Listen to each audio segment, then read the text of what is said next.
So we saw The Wolfman from 1941. Yes. Talk the about a original. classic. Not the first werewolf movie. That would be the Werewolf of London that we did several months ago. And But this is the big I one. always This thought is the famous this was one. the first one, and it's not. It's the famous one. Yeah. Yeah, this is... Lon Chaney Jr., Claude Rains, Bela Lugosi. What a cast. Bela Lugosi in a small role. Very Plays a small. character named... What was his character name? Oh, it's hard to remember. Bella. Bella. Yeah. Directed by George Waggner, written by Curt Siodmak, who's the same guy who wrote The Invisible Man, I noticed. Mm-hmm. Well, black and white still. I don't wonder when these start going color. I don't know. Don't We'll know find yet. out. We'll find Yeah. out when it happens. Yeah. We'll let you know on these deeply important topics. Larry arrives at Talbot Castle. His father introduces Larry to Paul, an old friend who is now the local constable. Larry's brother John died recently in a hunting accident, and now Larry is the sole heir. Back home after 18 years. 18 years away. And did we ever find out why he was away for 18 years? No, his reasons were much less clear. An adventure. Yeah, he just kind of started adventuring and got carried away. Never came back. Larry helped set up a huge telescope as his father is heavily into astronomy. We don't know what he does for a living, but he's very wealthy. He has a big old house. He bees rich. That's what he does for a living. He's a rich guy. He bees rich. Okay. Yeah, that's what he does. Through the telescope, he sees a girl in town. Yeah, Of course, they're not first thing looking you at do when they're you not got a looking at the giant sky. They're looking at the telescope village. is look Yeah, at the village. up on the hill, down, and it's all the details of the village. Yeah. People picking their noses and grabbing themselves, grabbing each other. Okay, we don't see that, but that's what you'd be seeing. Well, he goes to town and stops in the shop where he saw the girl. He uses a super creepy pickup line about seeing her in her bedroom and tells her about the earrings in her room. He's a creeper. It really comes off that way. It would be taken that way now. It would be taken that way now. Back then, it was charming and I saw cute. you in your bedroom last night. I like those earrings. And I don't want to go out on a date. Well, I'll pick you up at 8. No, I don't want to. Well, I'll pick you up. And it was the whole Well, that's vibe. just being an assistant. That still sort of works. No, it was more of a 40s thing. And his behavior would be less acceptable today, all around. While he's in the shop, he buys a heavy cane with a silver wolf's head. It's not just a wolf, it's also got the pentagram on it, so it's a werewolf cane. Mm-hmm. She recites the famous poem, "Even the man who is pure in heart and says his prayers by night may become a wolf when the wolfsbane blooms and the moon is pure and bright." I've heard that before. Mm-hmm. You'll hear it again multiple times. Yes. As he leaves the shop, the gypsies come to town. They come in their wagons. It's like a circus. Bella and his mother. Yeah. Yeah. He and Gwen go to get their fortunes told that night. They take along Gwen's friend Jenny as a sort of a chaperone. While they wait their turn, they go for a walk in the fog. And it is really foggy. Yeah, she's getting the friend's getting her fortune read, and Bella is doing the reading and sees a pentagram appear on her hand. She doesn't see it. Only we see it, and Bella sees it. Yeah, because we learn later that it's the curse of the werewolf to see the pentagram on his next victim. Mm-hmm. So Bella knows he's going to kill her later, and he's not real happy about that. But we don't know this yet. We don't know that Bella's a werewolf at this point. We got a good idea. Spoiler. It's Bella Sorry. freaking Lugosi. Sorry, He's going to do something. We got spoilers, yeah. Okay, so Jenny runs out. He says, "You better go home. You better run." So she runs out and is killed by a wolf in the woods. Larry runs to help and beats the dog to death with his new cane. And it is just a big dog. If you look at it, it's a wolf. It's a dog or a wolf. It doesn't look like a werewolf or a wolf man. When he changes, he looks like a man who's wolfy, and this was definitely canine. Bella turns into a wolf. Maybe because he's been a long time at it. Yeah, practice. Yeah. And you become more wolfy the longer you go. The more times you change. Yeah. So Larry beats the dog to death with his new silver-tipped cane. Unfortunately, he gets bitten in the attack. And he turns back into a human, and that's an awkward situation. Like, it was a wolf. Well, we're not seeing a wolf here, sir. We're seeing this guy you beat to death. So there's questions that the police have. Later, they find Bella in the woods with his head crushed by a heavy instrument. Mm-hmm. They also find Larry's cane laying on the ground next to him. The next morning, the bite mark on Larry is gone.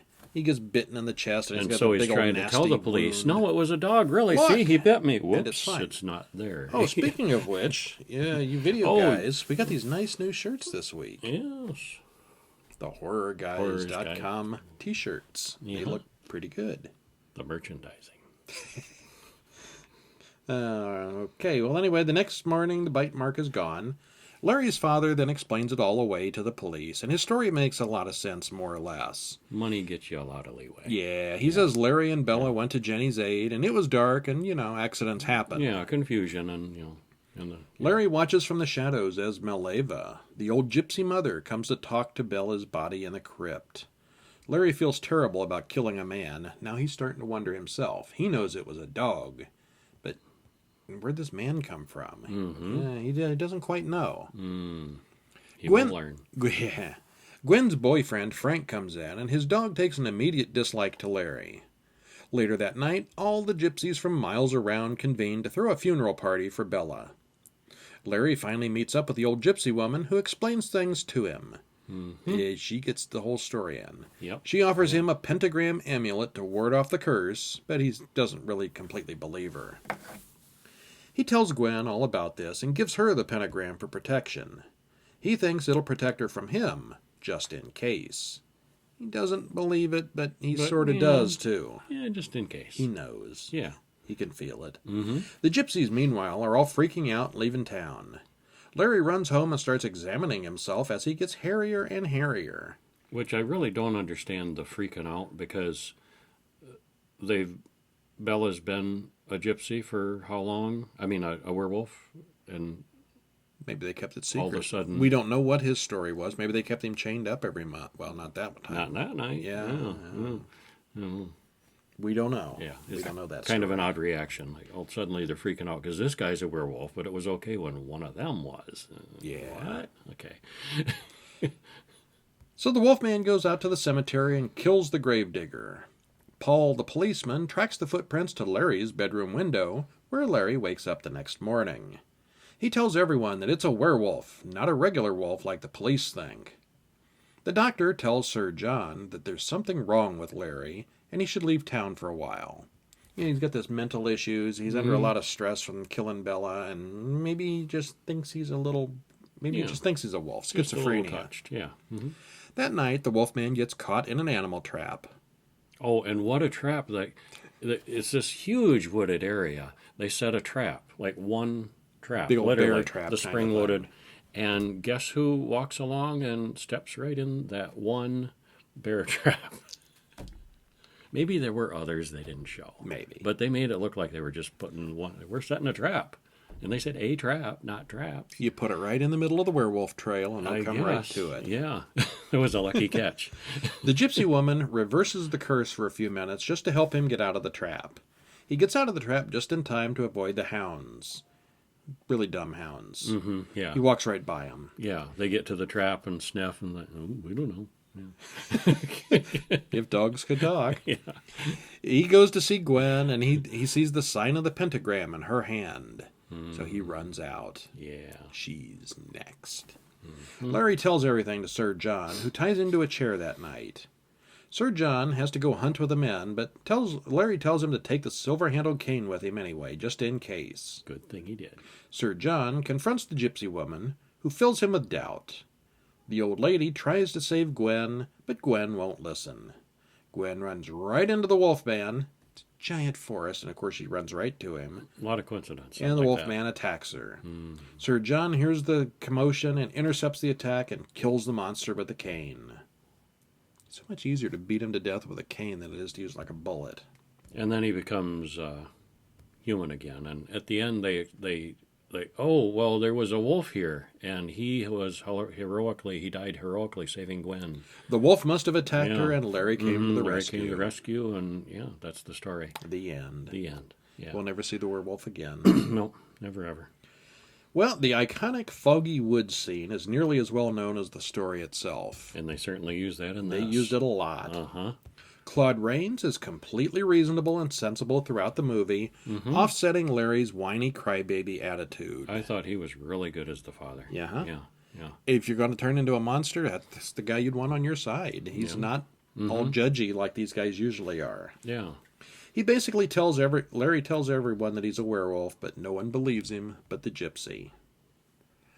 I thought it looked pretty good. The first time he turns into a werewolf, you see his feet turn furry. It's sort of it morphs into a furry legs, and then it pans up and you see his head has already changed. So you don't see his face. Do we ever actually see him become the werewolf? I know when he dies, we see him become human backwards. Unbecome it. Yeah. Yeah. So it's kind of minimal on the special effects. A little bit. But what's their works? It worked pretty well. Yeah, it did. You like it? I did, overall, yeah. Comparing to the other werewolf movie, Werewolf of London from 1930 way something? Better. I like it way, way better than that. Yeah, definitely better. Hey, did you notice Larry was wearing a white undershirt at night? The moon is rising, and he's starting to feel weird, and he's like hot, and so he takes his button-down shirt off, and he's just got a white tank top on. And then he does the change, runs out. Next thing you see is the werewolf wearing a black button-up shirt. A dark button-up shirt. Really? He didn't. Surely the werewolf did not. When was the last time you saw a werewolf running around in the woods wearing a wife beater? But that's what he was wearing when he changed. So a little goof there, I think. Yeah. Well, but forgivable. All in all, I liked it. Yeah. If that's the biggest plot hole, we're in good shape. Yeah.